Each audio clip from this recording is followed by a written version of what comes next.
Muy buenas compañeros y compañeras, bienvenidos a De Sol a Sol, su resumen semanal de noticias. Soy Sofía Pérez y estamos acá en este hermoso espacio de la casa de todos, como diría mi abuela, que es el Partido Justicialista de Catamarca.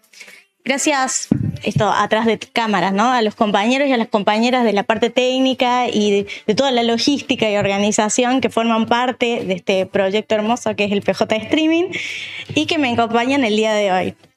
También queremos pedirles, esto en nombre de todos, que nos sigan en nuestras redes, en Instagram, @PJStreamingOK o OK, en Facebook como PJ Streaming Catamarca y nuestro número de teléfono, especialmente la línea de WhatsApp, es 3834 40 99 91. Ahí es medio de remisería, puede ser. Arrancamos esta segunda emisión con los motores bastante encendidos porque esta semana la agenda política nacional y provincial viene cargada de definiciones estratégicas y batallas que se están librando especialmente en el Congreso. Estamos teniendo en cuenta que estamos en la previa del debate por la ley de tierras, ¿no? Vamos primero a los datos de Catamarca. El gobernador Raúl Jalil anunció oficialmente que el presidente Javier Milei visitará Catamarca a fines de octubre. El itinerario contempla la recorrida por 3 plantas de producción de litio en la provincia adheridas al régimen de incentivo para grandes inversiones, o RIGI, y un proyecto compartido con Salta.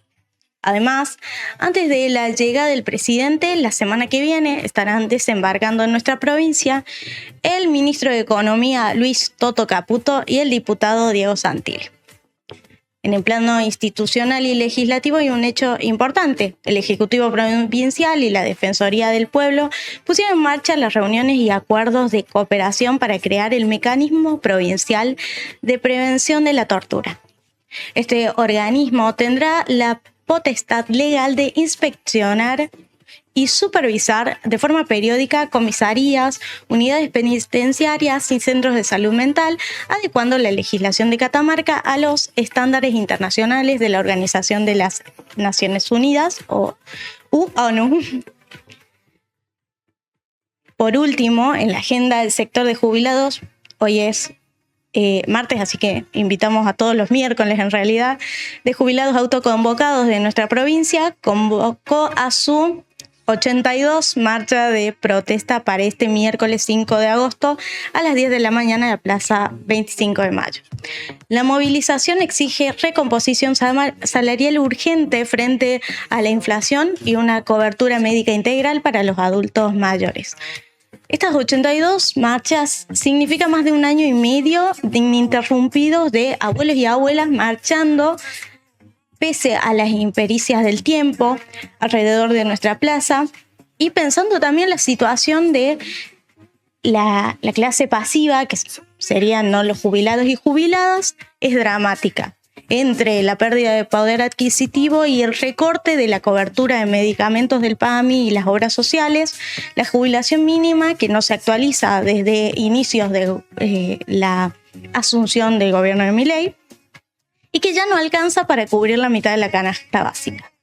No podemos ser indiferentes al reclamo de quienes construyeron de nuestra provincia con su trabajo de toda la vida.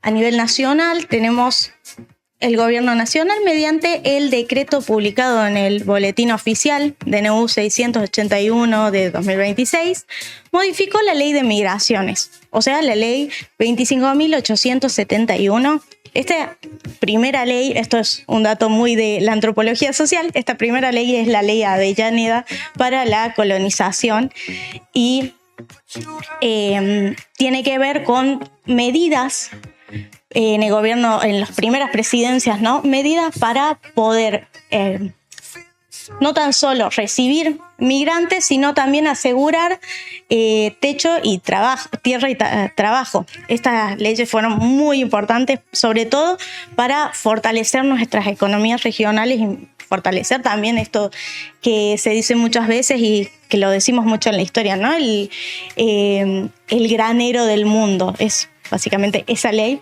Así que cierro paréntesis histórico. modificó esta ley de migraciones para incorporar los nuevos causales de impedimento de ingreso y permanencia en el territorio argentino. La norma establece que la Dirección Nacional de Migraciones podrá restringir el acceso o decretar la expulsión de ciudadanos extranjeros que hayan promovido discursos de odio, incitado a la violencia o realizado manifestaciones de hostilidad explícita contra la República Argentina, las instituciones nacionales, los ciudadanos argentinos o personas por motivo de su nacionalidad.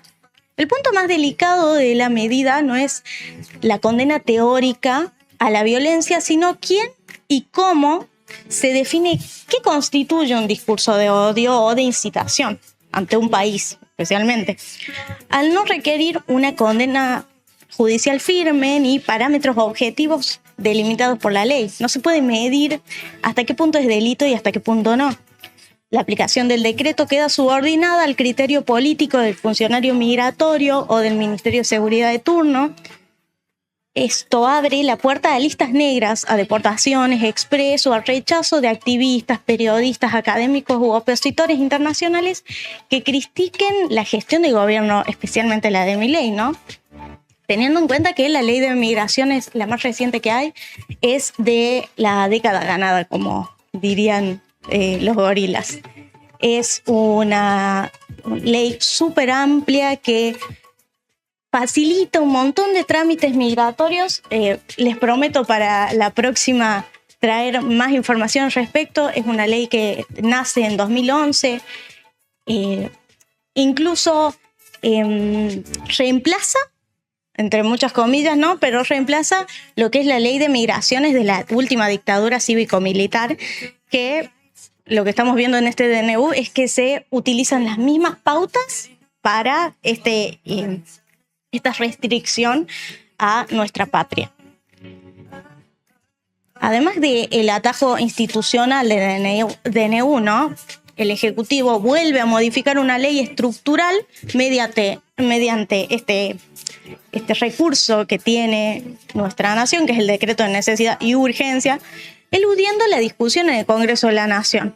Las políticas migratorias y de fronteras son atribuciones constitucionales del Poder Legislativo, por lo que saltear este debate parlamentario consolida una práctica de un gobierno que por decreto erosiona nuestro sistema republicano.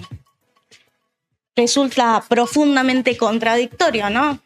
Este espacio político que nace de la libertad de expresión absoluta, de una libertad política, social, económica, que es su bandera principal y es su marketing principal desde el inicio, utiliza la caja del Estado y el aparato punitivo para auditar, censurar y denegar el ingreso al país en base a opiniones o declaraciones políticas de los extranjeros. Y además, ¿en qué plano vamos a ver estas declaraciones políticas? Principalmente en el plano del Internet, porque en el dicho a las palabras se las lleva el viento. Entonces, no, la verdad que no nos podemos estar enterando si alguien va por la plaza conversando si los argentinos somos o no somos la peor escoria del mundo, porque la verdad no se puede registrar. Y si se pudiera registrar en una plaza, la verdad es que es bastante orwelliano. En este caso, como vengo hablando de la ley de tierras y demás, vengo con un informe especial. La patria no se vende, que es un acercamiento a lo que es la ley de tierras, ¿no? Este tema es central porque este jueves 6 de agosto el oficialismo intenta por quinta vez en el Senado de la Nación dar media sanción al proyecto denominado Inviolabilidad de la Propiedad Privada, impulsado por Federico Sturzenegger y defendido principalmente por Patricia Bullrich. Bajo este nombre se esconde la derogación y la flexibilización de leyes estratégicas como la Ley de Manejo del Fuego y la Ley de Tierras Rurales. Para entender lo que está en juego, hagamos un poco de historia, ¿no? ¿Qué es la Ley de Tierras 26.737? Que la última es la de Cristina. En 2011, por iniciativa de la presidenta, se sancionó esta ley partiendo en realidad de una premisa básica.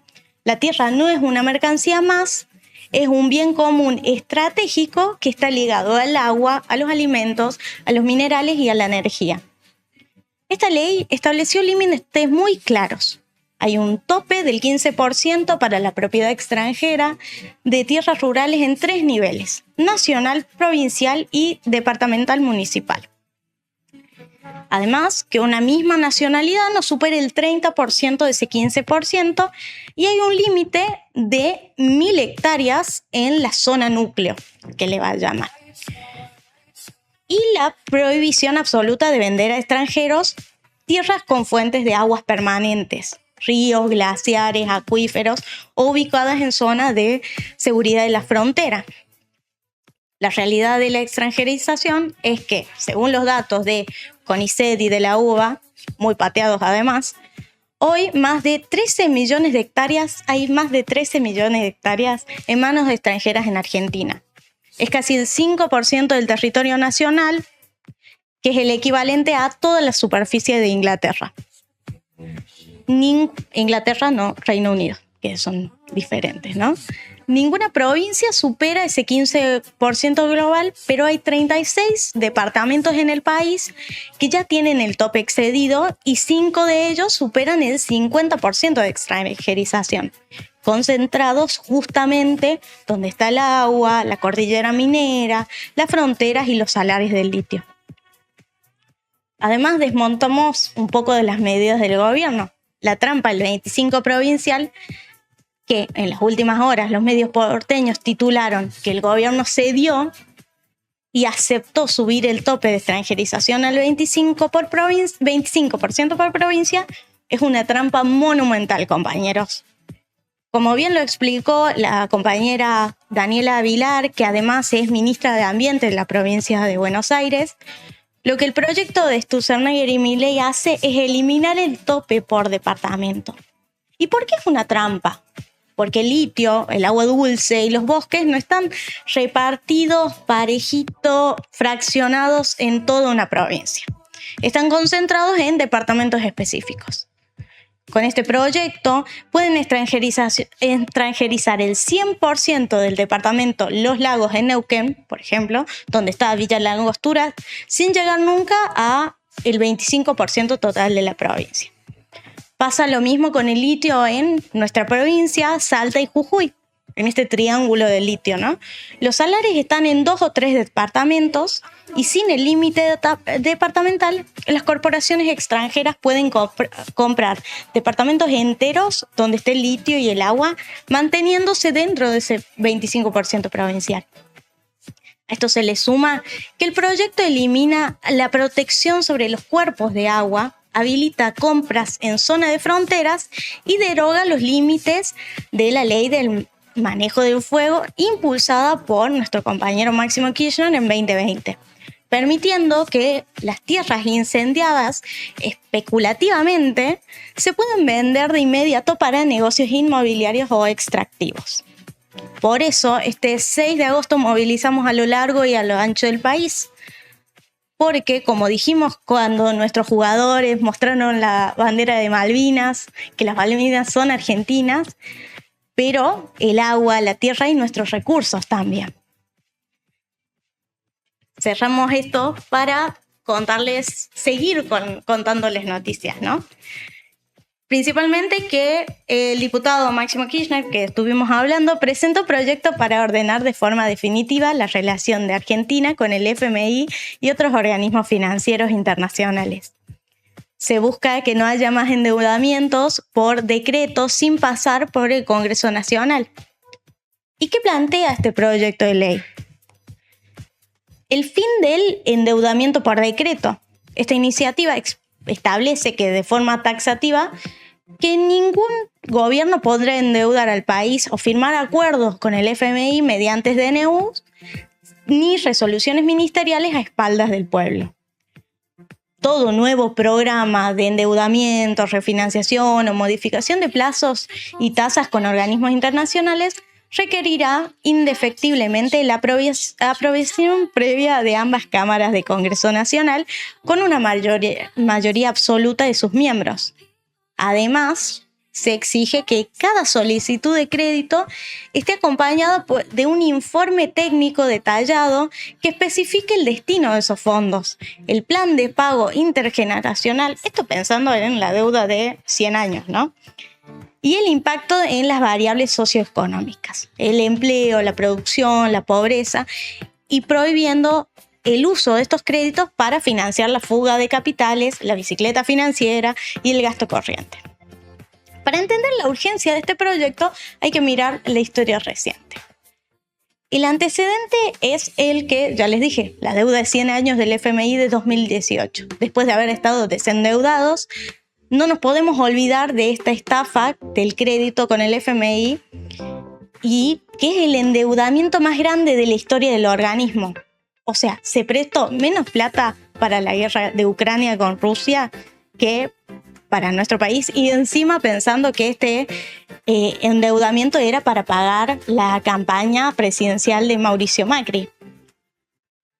Este endeudamiento por 57 millones de dólares tomado por la gestión de Mauricio Macri y Luis Caputo se realizó entre gallos y medianoches por un mero decreto administrativo y sin debate parlamentario, violando la propia Carta Orgánica del Fondo para financiar la fuga de divisas. La Constitución en esto es clarísima en su artículo 75 e inciso 7. Viene puntual. Es atribución del Congreso arreglar el pago de la deuda interior y exterior de la nación. Dejar en manos de un presidente y un ministro de Economía la potestad de firmar pagarés que van a pagar nuestros hijos y nuestros nietos, si así ustedes lo deciden según la reproducción de cada uno, es una cesión intolerable de soberanía.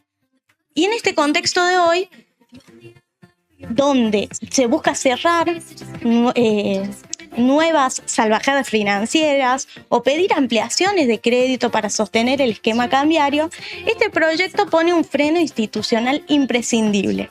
Si el modelo económico de emisión cero y ajuste social es tan eficiente como dicen, que vengan al Congreso a explicar y fundamentar cada dólar que le quieren pedir prestado a los organismos internacionales. ¿Dónde está la plata del FMI? Siguiendo con las noticias, estamos con el Super Rigi en el Senado.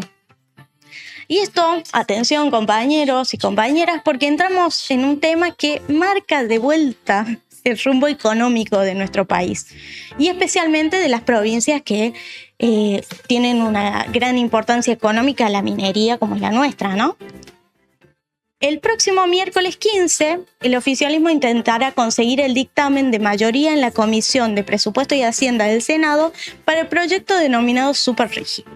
Recordemos que la iniciativa ya cuenta con media sesión en la Cámara de Diputados y el gobierno busca acelerar los tiempos para llevarlo al recinto lo antes posible. Para que se entienda, lo explico en criollo y fuera de los modismos técnicos.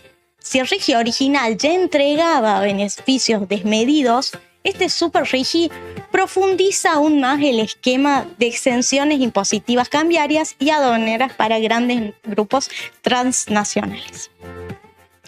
Al profundizar en la letra chica, vemos 3 impactos directos. Hay una competencia desleal contra la pyme catamarqueña y argentina, mientras a un comerciante o un tallerista de Catamarca le sumen las tarifas, las tasas y los impuestos, a las multinacionales que ingresen por este régimen se les exime de derechos de importación y exportación, impuesto a las ganancias reducido y libre disponibilidad de divisas. Es un sistema que castiga al productor local, al productor argentino, para financiar al capital extranjero. Y hay un saqueo sin valor agregado de lo local. Para las provincias ricas en minerales, como el litio, el cobre, como estuvimos hablando, el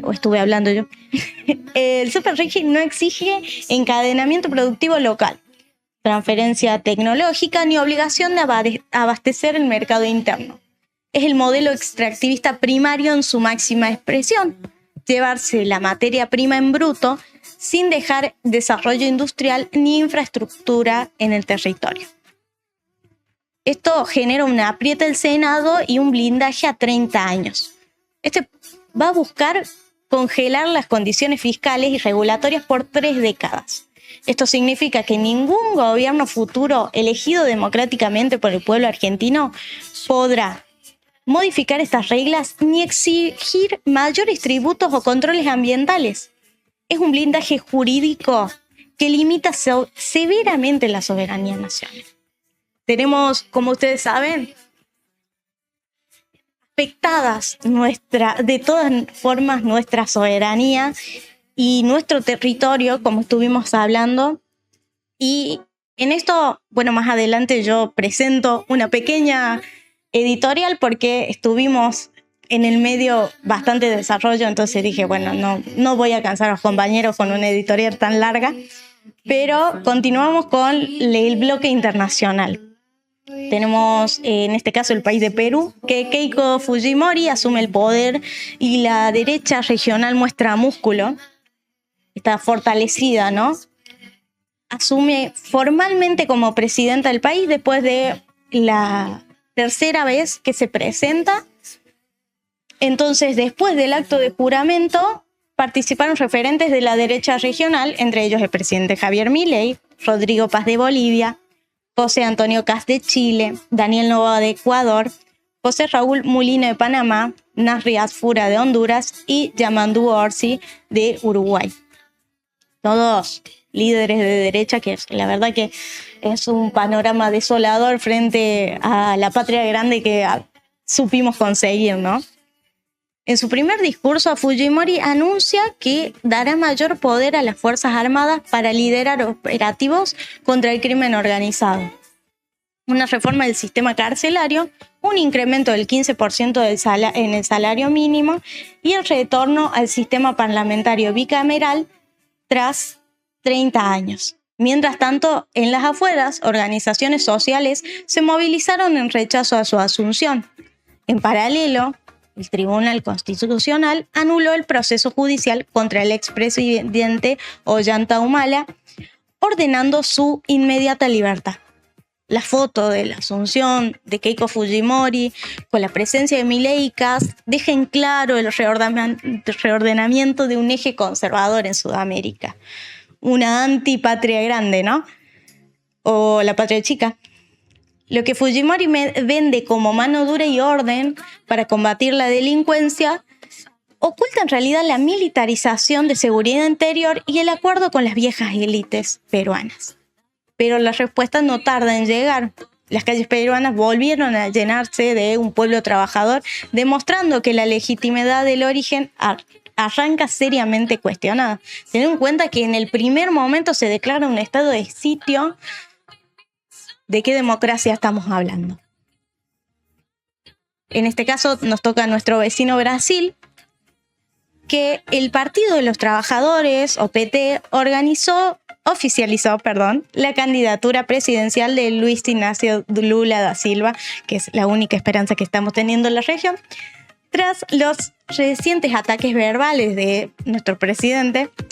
El ministro de Hacienda brasilero tildó al mandatario argentino de payaso, mientras que el propio Lula ninguneó los agravios preguntando irónicamente quién es este tipo.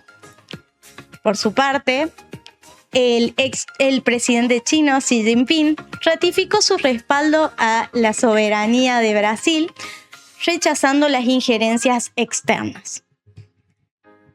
En el plano judicial, el oficialismo brasileño solicitó a la justicia electoral que investigue el financiamiento del viaje de Milei a San Pablo para determinar si se utilizaron fondos públicos argentinos para hacer campaña a favor de Jair Bolsonaro. Además, el Tribunal Superior Electoral puso como fecha límite el 16 de agosto para que las plataformas digitales presenten sus planes de contingencia contra la desinformación. Este contraste internacional es brutal, ¿no? Mientras Lula consolida alianzas estratégicas globales con potencias como China en el marco de los BRICS, Milei utiliza el dinero de nuestro pueblo, ¿no? De los contribuyentes argentinos para hacer turismo ideológico con la ultraderecha.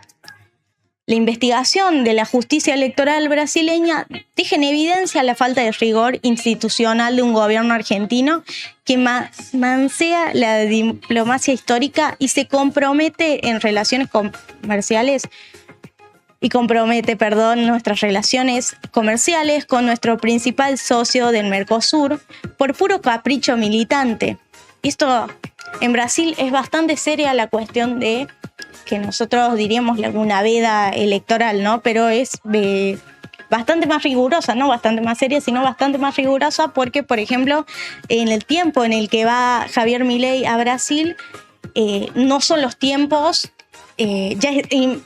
¿cómo decirlo? Perdón, ¿no? Ya comienza la veda para ellos, entonces por eso hay toda esta cuestión de denuncias y la justicia electoral actuando y demás, porque es mucho más rigurosa en ese sentido. En Chile tenemos una noticia muy importante, que es que la policía logró la detención de un ex militar que se encontraba prófugo tras ser condenado por el histórico e impune asesinato del cantautor Víctor Jara. En contraposición a esto, el dirigente Kast, que es ultraconservador, impulsa un proyecto de reforma laboral con marcadas coincidencias con el plan laboral flexibilizador de la dictadura de Pinochet. En las calles, miles de mujeres marcharon para repudiar un proyecto de ley que pretende obligarlas a escuchar latidos fetales de manera previa a la interrupción del embarazo.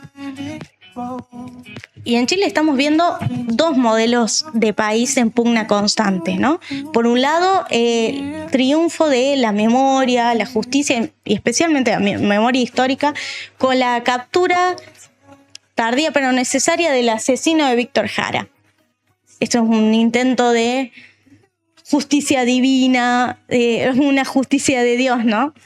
Por el otro, el intento de la derecha por resucitar las peores recetas de Pinochet, quitarle los derechos a los trabajadores y cercenar la autonomía del cuerpo de las mujeres. Esto, obviamente, como es conocido, el pueblo chileno se hace escuchar con marchas, con manifestaciones, con reclamos. En este caso, vamos a seguir con Bolivia. Una delegación de la Organización de los Estados Americanos, que es OEA, iba a empezar diciendo OEA, visitó Bolivia y mantuvo reuniones de trabajo con autoridades gubernamentales y representantes de la oposición, buscando abrir mesas de diálogo institucional. Ante esto, el expresidente Evo Morales denunció públicamente a la OEA que carece de autoridad moral para intervenir o mediar en el país. Esto por ahí parece, porque lo que son estas organizaciones como la ONU, la OEA, muchas veces es como que uno queda mal criticándolas, pero sin embargo se siente bastante el yugo opresor, porque la OEA, su mayor líder, el país que más domina es Estados Unidos y Canadá, y ante eso imponen todo tipo de yugo en el nombre de la justicia de los Estados americanos a los Estados americanos más pequeñitos, ¿no? El patio trasero de lo que son Estados Unidos. Y esa postura que tiene Evo Morales refleja el sentir de gran parte de la región, ¿no? La OEA, bajo la conducción de Luis Almagro, fue cómplice activa. Esto me parece un dato primordial y de hecho lo tuve que poner porque me parecía muy necesario. Cómplice activa junto con Mauricio Macri en su presidencia y Patricia Bullrich en el Ministerio de Seguridad del golpe de Estado de 2019 en Bolivia. Que hoy intente erigirse la OEA como el árbitro de la democracia en el altiplano genera una profunda desconfianza. La soberanía de los pueblos latinoamericanos no se negocia ni se tutela con Washington.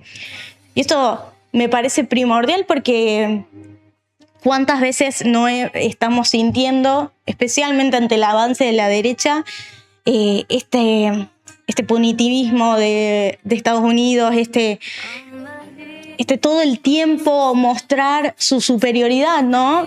Todo el tiempo estar coartándonos la soberanía, la libertad, y porque les molesta eso también. Les molesta que tengamos, por eso también hacen los discursos de odio, ¿no? Porque les molesta que tengamos este orgullo que van a decir, esto de ser el argentino arrogante y demás.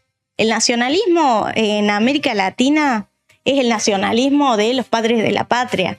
No es el nacionalismo de los nazis que pusieron en vilo a toda Europa, que hicieron todos los crímenes en contra de la humanidad, todos los crímenes de lesa humanidad. El nacionalismo en América Latina es San Martín cruzando los Andes.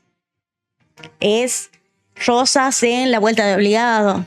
Son nuestros próceres mostrando que no hace falta que venga una potencia, un primer mundo, a decirnos qué hacer y cómo hacerlo, ¿no?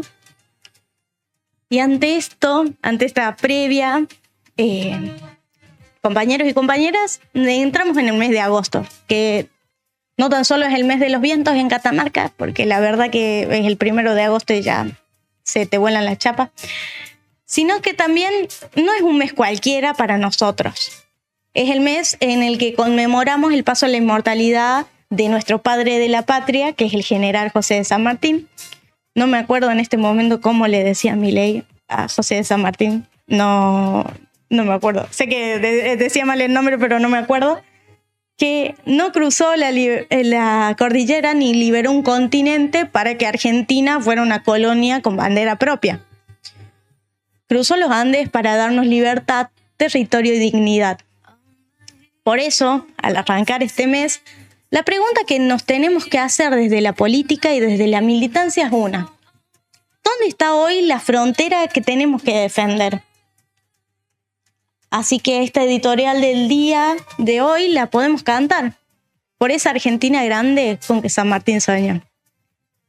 Esta frontera que no se defiende solo en los límites geográficos, en estas líneas del mapa, porque el mapa no es el territorio muchas veces, eso lo decimos en la antropología, que parece muy como una frase así nomás, como que es poética así nomás. El mapa no es el territorio, porque el mapa es la tierra, es el agua, es la gente que vive, que constituye este gran ecosistema en el que vivimos, que políticamente lo llamamos patria, ¿no?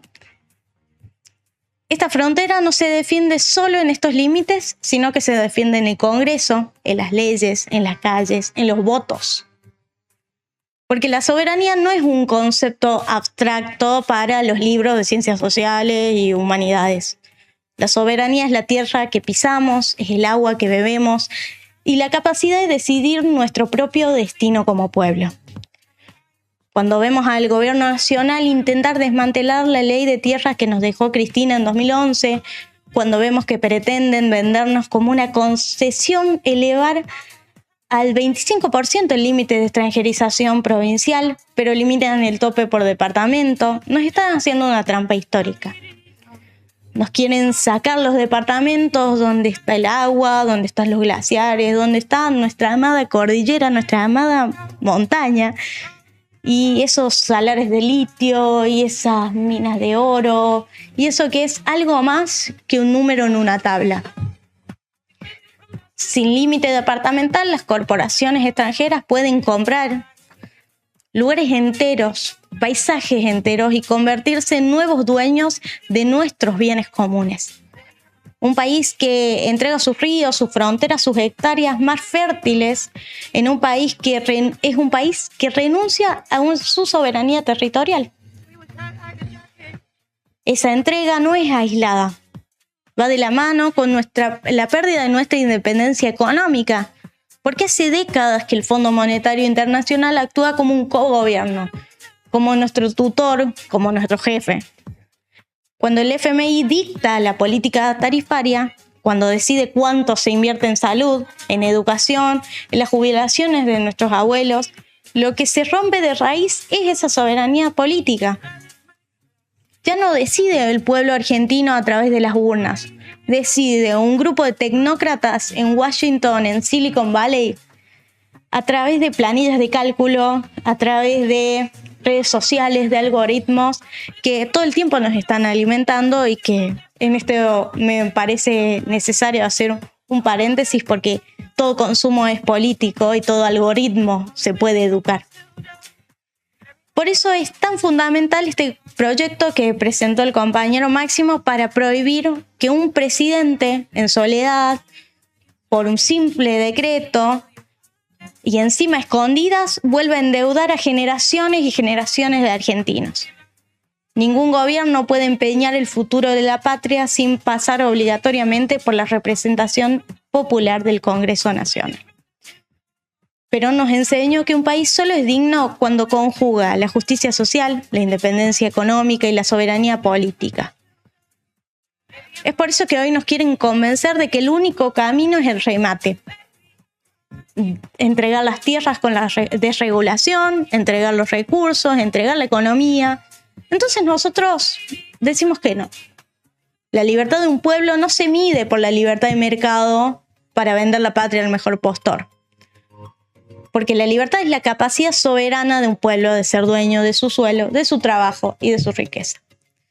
Este 6 de agosto les pido, compañeros y compañeras, que movilicemos como podamos, pero movilicemos en defensa de la ley de tierras, porque no vamos solo a rechazar este proyecto de ley así como si fuera cualquiera, sino que vamos a ponernos de pie para decirle a esta cúpula libertaria y a los poderes transnacionales que la Argentina no está en venta, porque nos ponemos de pie por nuestra historia, por nuestros abuelos, por nuestra juventud y el futuro de toda nuestra patria y de toda nuestra provincia, especialmente.